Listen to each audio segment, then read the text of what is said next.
പെൺകുട്ടിയെ ഞാൻ കാണിച്ചു തരുന്നത് പ്രശ്നമല്ല.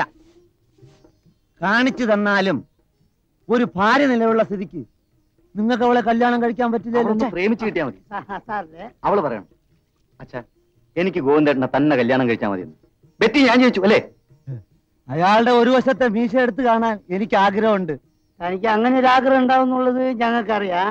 പക്ഷെ ആ പെണ്ണിന് കാണാൻ പരിചയപ്പെടാൻ എന്താ വഴി? വഴി ഞാൻ ഉണ്ടാക്കാം. എങ്ങനെ? 2-3 ദിവസത്തിനകം അവളുടെ ഡാൻസ് പരിപാടിയുണ്ട്. എവിടെ വെച്ച്? അല്ല, ഞാൻ കണ്ടുപിടിക്കാം. ഡാൻസ് വളരെ നന്നായിരിക്കുന്നു, എന്റെ ജീവിതത്തിൽ ഇതുപോലെ ഡാൻസ് കണ്ടിട്ടെന്ന് പറഞ്ഞെടുക്കണം. എങ്ങനെ എന്റെ ഐഡിയ? എന്താണ് ബുദ്ധി? ഈ തല വെളി കാണിച്ച് അടക്കല്ലേ പണ്ടാരെ. ഞാൻ എന്ത് ത്യാഗം വേണമെങ്കിൽ സഹിക്കാം, പക്ഷെ അവസാനം വരെ നിങ്ങൾ കൂടെ ഉണ്ടാവണം. എന്താ? പിന്നെ എനിക്ക് എന്താ വേറെ പണി? അല്ല, നമുക്ക് അല്പം മദ്യപിച്ചാലോ? ഇന്ന് കുടിച്ചോടത്തോളം മതി. പിന്നെ ഒരു കാര്യം ഞാൻ പറഞ്ഞേക്കാം. 2 പെഗ് മേജർ സാർ വാങ്ങി തന്നിട്ട് നീ ആ ഭാഗത്തേക്ക് കാല് മാറിയാൽ നിന്റെ ഈ കാലിന്റെ മുട്ടി ഞാൻ തല്ലി ഒടിക്കും. കേട്ടാ? അന്നത് ഇത് പിടി.